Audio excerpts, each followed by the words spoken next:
कृषि को देश की आर्थिक उन्नति का एक प्रमुख अंग माना जाता है। कृषि को देश की रीढ़ भी कहा जाता है। देश को आर्थिक रूप से मजबूत करने के लिए ध्यान देना होगा कृषि और किसानों पर। सरकार भी इस बात को भली भांति जानती है और इसीलिए सरकार ने वर्ष 2022 तक किसानों की आय दुगनी करने का लक्ष्य बनाया है। किसानों की आय दुगनी करने के लिए उत्तरदायी मुख्य कारक हैं शासन की नीतियां और स्वयं किसान। अब यह कृषकों के हाथ में ही है कि वह शासन की इन प्रचलित योजनाओं का लाभ लेकर उन्नत कृषि कर अपनी आय को दुगना करने के लक्ष्य की ओर कैसे अग्रसर होते हैं। ऐसे ही सफल किसान हैं श्री श्याम कारपेंटर, जो कि नीमच जिले के मनासा तहसील के ग्राम भाटखेड़ी के निवासी हैं। नमस्कार, मैं श्याम कारपेंटर, पिता जगदीश चंद्र जी कारपेंटर। और खेती हम पिछले कई सालों से कर रहे हैं। और अभी मैं वैसे तो बाय प्रोफेशनल में इंजीनियर हूँ। और मैंने जो 2010 में बी इंदौर से जो है इंदौर मेडिकल कॉलेज से पास की थी। उसके बाद कंटिन्यू 8 साल मैंने इंदौर में ही रही है जॉब की।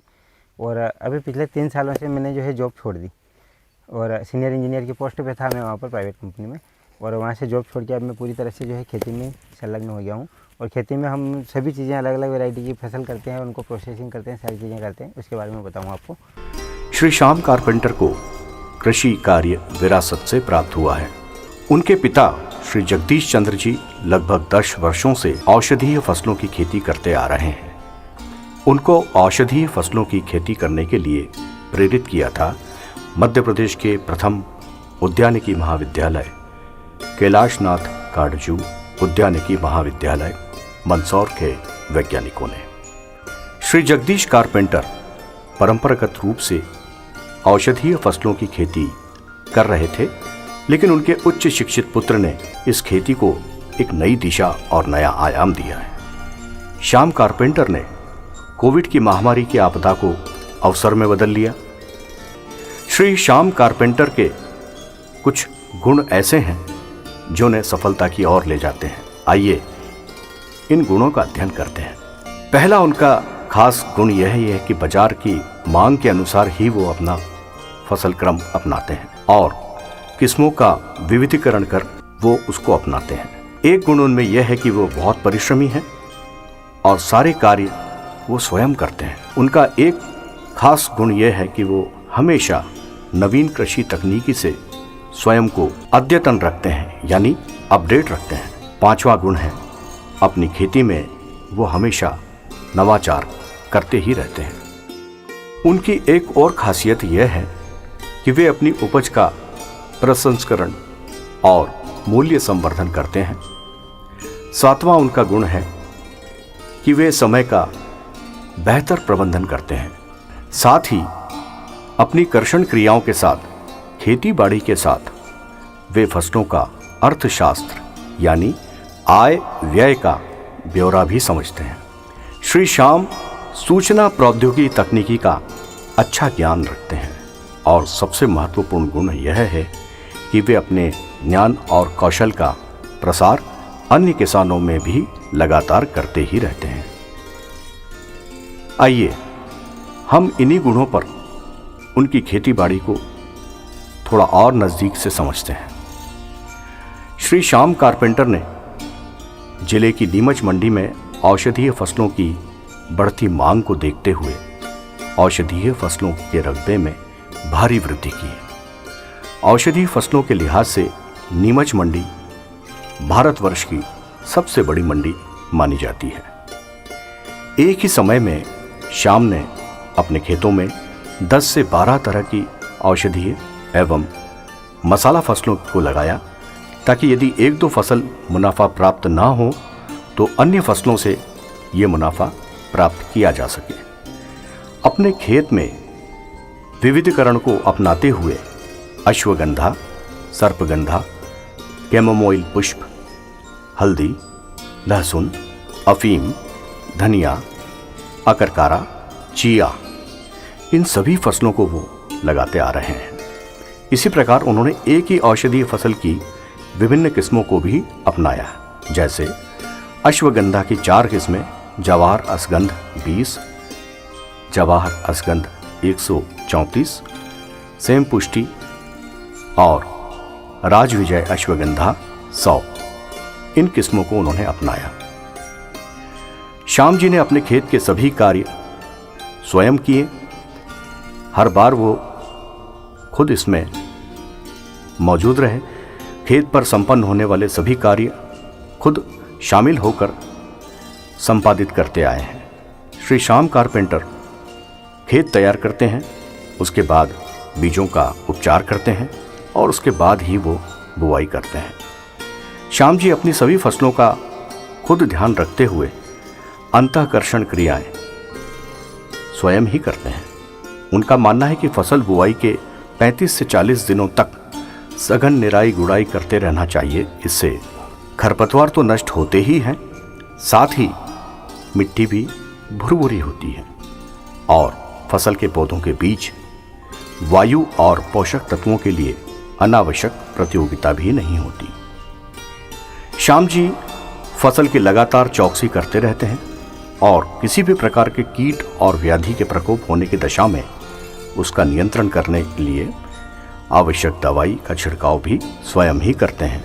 हम यदि बात करते हैं औषधीय फसलों की, तो अन्य फसलों के मुकाबले में कीट रोगों का प्रकोप इनमें कम ही होता है, लेकिन प्रकोप होने पर सावधानी जरूरी है। भूमि जनित रोग, इसके नियंत्रण के लिए जैविक फफूंदीनाशक ट्राइकोडर्मा वीरडी का उपयोग देशी खाद में मिलाकर वो करते रहते हैं। औषधीय फसलों को पाले से अधिक नुकसान होता है। पाला अधिक गिरने से पत्तियां झुलस जाती है, उत्पादन पर भी प्रतिकूल प्रभाव पड़ता है। ऐसी पाले की संभावित आशंका को देखते हुए श्याम जी खेत में मेड़ों पर धुआं करते हैं और खेत में हल्की सिंचाई करते हैं, जिससे पाले से होने वाले नुकसान को कम से कम किया जा सके। श्याम जी फसल पकने पर फसल की कटाई सही समय पर स्वयं मजदूरों के साथ लग करके करते हैं। इस काम में उनके पिता भी उनका साथ देते हैं। फसल परिपक्व होने की पहचान श्री श्याम कारपेंटर जी को बहुत अच्छे तरीके से है। फसल कटाई गहराई के पश्चात श्याम कारपेंटर फसल का श्रेणीकरण करते हैं, यानी ग्रेडिंग करते हैं। जैसे अश्वगंधा में अच्छी गुणवत्ता, मध्यम गुणवत्ता और निम्न गुणवत्ता वाली जड़ों की वो ग्रेडिंग करते हैं और उन्हें मंडी में अलग अलग बेचते हैं, जिससे उन्हें अपनी उपज का अधिक से अधिक लाभ मिल जाता है। श्याम जी इंजीनियरिंग की शिक्षा प्राप्त करके नवाचार करते हैं खेतीबाड़ी में। उन्होंने लहसुन बोने के लिए एक डिबलर का भी विकास किया है। इस डिबलर की सहायता से वे फसल को उचित और समान दूरी पर रोपण का कार्य करते हैं।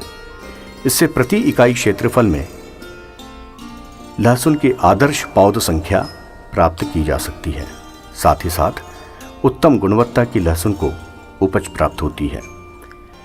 श्री श्याम जी समय का बहुत अच्छा प्रबंधन करते हैं।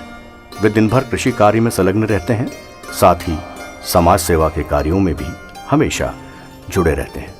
वे अपने जिले के सेना के कार्यरत जवानों का सम्मान समारोह आयोजित करते हैं।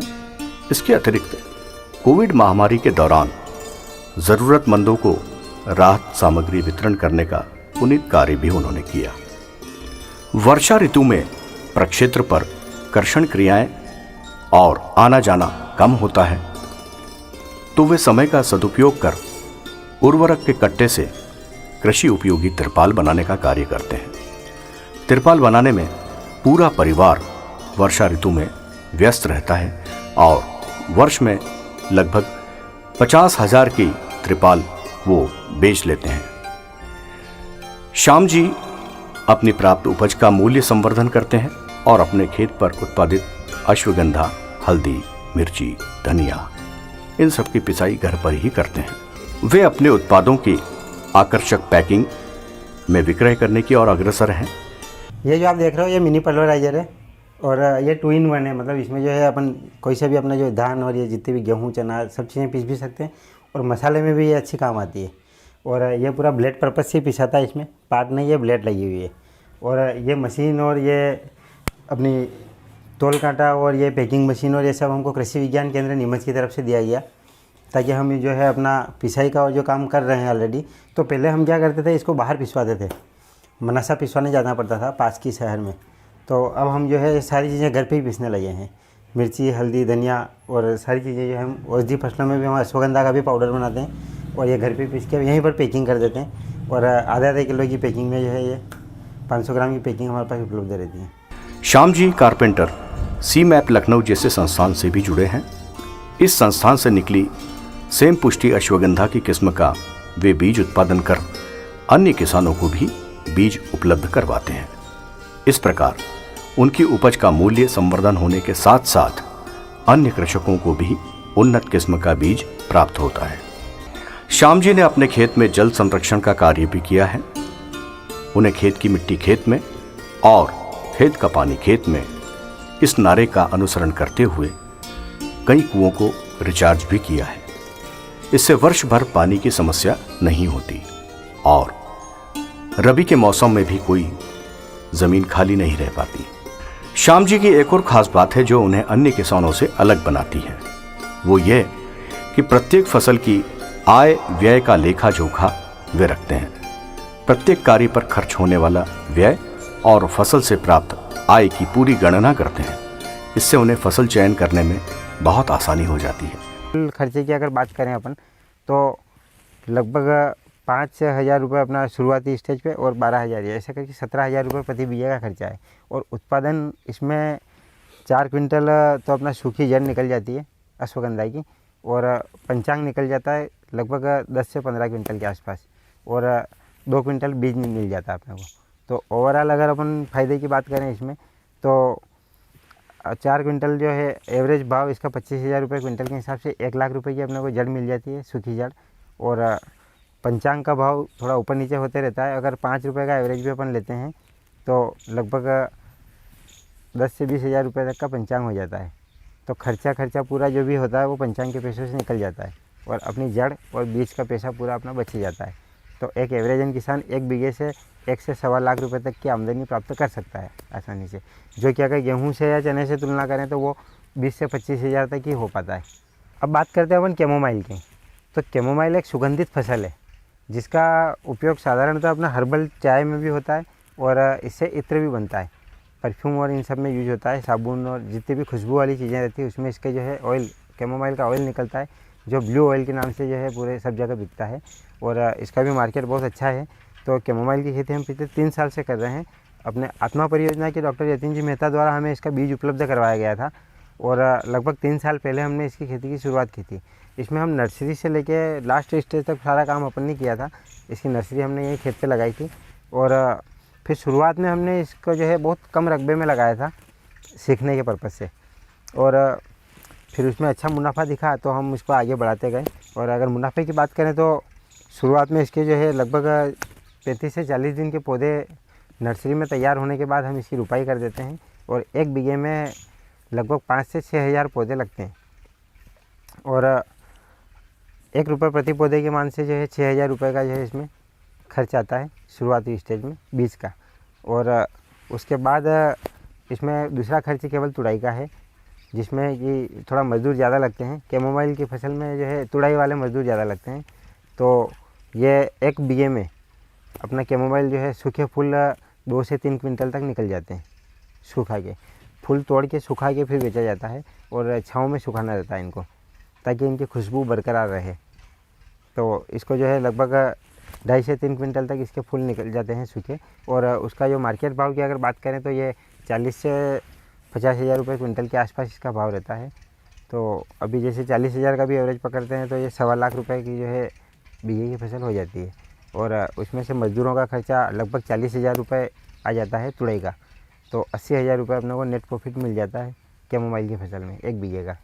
चूँकि औषधीय फसलों में तुलनात्मक रूप से कीट रोग का प्रकोप कम होता है इसलिए इसमें रासायनिक दवाओं का उपयोग भी कम होता है। इसी को ध्यान में रखते हुए श्याम जी ने इन फसलों की खेती को जैविक रूप भी प्रदान किया है। उन्होंने अपने कुछ खेतों में जैविक प्रमाणीकरण भी करवाया है। जैविक खेती से उन्हें अपनी उपज का मूल्य मंडी भाव से काफ़ी अधिक मिलता है। जैविक खेती के सारे प्रक्रम जैसे पशुओं को संभालना, जैव खाद बनाना, जीवामृत, घन जीवामृत बनाना, केचुआ खाद का निर्माण, छनाई, ऐसे कई काम हैं जो वो अपने पिताजी के साथ मिलकर के करते हैं। श्याम जी के पास जितना ज्ञान है उसे अन्य कृषकों को वे बांटते रहते हैं। इसके लिए वे सोशल मीडिया का उपयोग करके श्रेष्ठ तकनीकी का प्रसार भी करते हैं। इन सभी कार्यों के लिए श्याम जी को कई पुरस्कार भी प्राप्त हो चुके हैं। श्याम जी के खेत पर विभिन्न राज्यों के प्रगतिशील कृषकों का भ्रमण होता ही रहता है। किसानों को श्याम जी विभिन्न तकनीकी को विस्तार से समझाते हैं। नई तकनीकी को अपनाने के लिए वो उन्हें हमेशा प्रेरित करते रहते हैं। श्याम जी के खेत पर न सिर्फ कृषक आते हैं बल्कि विभिन्न संस्थाओं के प्रमुख और प्रतिनिधि आते ही रहते हैं और श्याम जी के पुरुषार्थ के साक्षी बनते हैं। श्याम जी ने अपने परिश्रम, पुरुषार्थ और ज्ञान से स्वयं को एक आदर्श और सफल कृषक के रूप में प्रस्तुत किया है। उनका कृषकों के लिए संदेश भी एकदम स्पष्ट है। और मेरा सभी किसानों को एक ही संदेश है कि मैं मैसेज देना चाहता हूँ कि कोई सी भी एक ही चीज़ ना करते हुए अलग अलग वैरायटी की अलग अलग फसलें करें। उसके साथ ही कृषि वैज्ञानिकों से और जितने भी अपने जो है कृषि वैज्ञानिक और ये कृषि अधिकारी है उनसे जुड़ के रहे और वो जो भी चीज़ बताते हैं तो उनको जो है आत्मसात करें और उनको प्रयोग में लाए, जिससे कि आमदनी बढ़ पाए। श्याम जी का संदेश किसानों को अलग अलग औषधीय फसलों की खेती जैविक रूप से करने के लिए प्रेरित करता है। श्याम जी नई कृषि वैज्ञानिक तकनीकी से लगातार स्वयं को अपडेट रखते हैं। वे कई सरकारी, गैर सरकारी एजेंसियों के संपर्क में रहते हैं।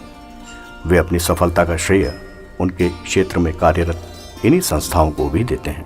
अब ये जो सब हम कर पा रहे हैं इसका श्रेय जो है सबसे पहले मैं अपने पापा को देना चाहूँगा, जिन्होंने शुरुआत से ही जो है कुछ नया करने की चाह रखी और कृषि क्षेत्र में जगह जगह ट्रेनिंग लेके बहुत सारी चीज़ें सीखी और वही सारी चीज़ें मेरे को भी बताई। तो और उसके बाद जो है जैसे अपना कृषि महाविद्यालय, कृषि उद्यानिकी महाविद्यालय अपना मंदसौर और नीमच कृषि विज्ञान केंद्र आत्मा परियोजना के जितने भी वैज्ञानिक हैं हमारे, उसमें डॉक्टर यतीन जी मेहता सबसे मेन है। तो उनको श्रेय देना चाहूँगा, जिन्होंने समय समय पर सारे तकनीकी मार्गदर्शन से लेकर हर चीज़ के, नई फसल के बारे में, नई चीज़ों के बारे में हमको जानकारी दी। तो ये जो है सबसे पहले मतलब उन सबको जो है मैं उसका श्रेय देना चाहूँगा। श्री श्याम कारपेंटर युवा आदर्श किसान का एक जागृत और सशक्त उदाहरण है और वो युवाओं के लिए प्रेरणास्पद भी हैं। उनके ये सभी प्रयास अनुकरणीय हैं। अधिक खर्च वाली खेती और कम आय की खेती में संघर्षरत किसान भाइयों के लिए ये निश्चित रूप से नई ऊर्जा का संचार करते हैं। उनके प्रयास और नवाचार से कई किसान भाई लाभान्वित और उत्साहित हो रहे हैं।